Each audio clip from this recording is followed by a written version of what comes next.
Darwin.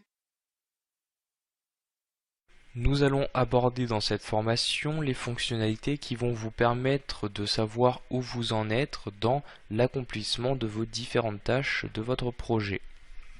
Donc, par exemple, vous allez pouvoir gérer le niveau d'avancement d'une tâche en définissant un pourcentage. Je me rends ici dans mes réunions et je veux dire ici que la réunion 1 a été faite, donc elle est donc terminée, elle est donc achevée à 100%.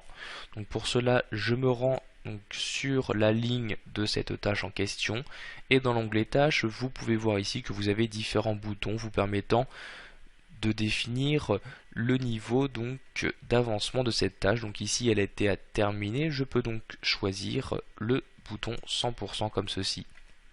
Vous avez alors la tâche qui est indiquée comme terminée. Donc vous avez ici l'icône V qui apparaît pour vous dire que cette tâche est bien terminée. Vous n'avez plus à revenir sur celle-ci.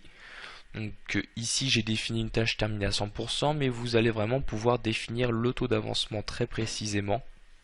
Par exemple, au niveau du design, il était fait à 25%, je choisis ici 25%. Donc si vous avez l'affichage du diagramme de Gantt, vous verrez en plus un petit trait qui apparaîtra sur la représentation de la tâche. Ce trait représentera également le niveau d'avancement de la tâche en question.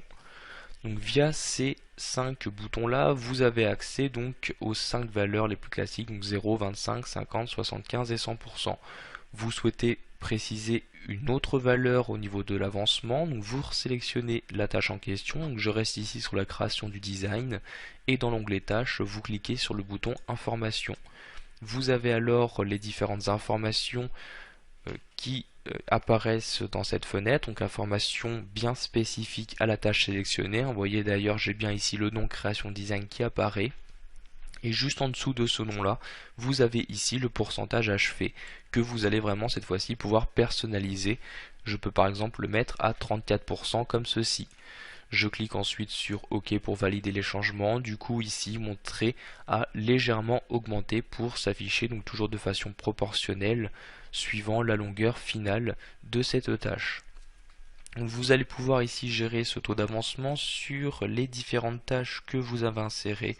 Donc qu'il s'agisse de tâches périodiques ou de tâches classiques. Pour finir, nous allons voir qu'il est possible de désactiver une tâche. Si par exemple, pour X raison, vous souhaitez mettre en attente une tâche et passer à autre chose dans le projet, je vais par exemple ici le faire pour la période de test. Vous faites tout simplement un clic droit au niveau de la ligne de la tâche et juste en dessous supprimer, donc il ne s'agit pas de suppression mais vraiment désactiver. Donc vous avez ici désactivé la tâche. Donc vous avez alors toujours la tâche qui apparaît dans le tableau. Celle-ci n'est pas vraiment supprimée du projet, elle est juste désactivée, donc mise en attente. Il vous suffira donc de la réactiver pour la réafficher comme toute autre tâche, donc en refaisant un clic droit au niveau de la ligne et vous recliquez sur désactiver. Vous voyez ici c'est coché, vous recliquez pour décocher et du coup automatiquement donc la tâche réapparaît de manière normale dans votre projet. Voilà, vous savez maintenant quelles sont les différentes manières proposées par Project 2010 afin de suivre correctement l'avancement de vos différentes tâches.